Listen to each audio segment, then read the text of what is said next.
Hello everyone, today we are going to learn basic Inventor tutorials, how to use Coil cluster.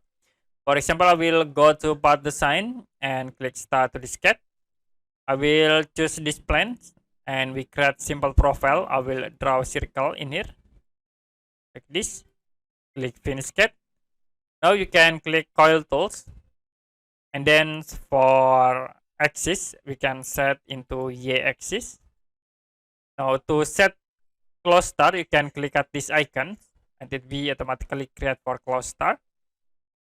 You can click OK and that's it. You can see this is for the cluster in Coil tools.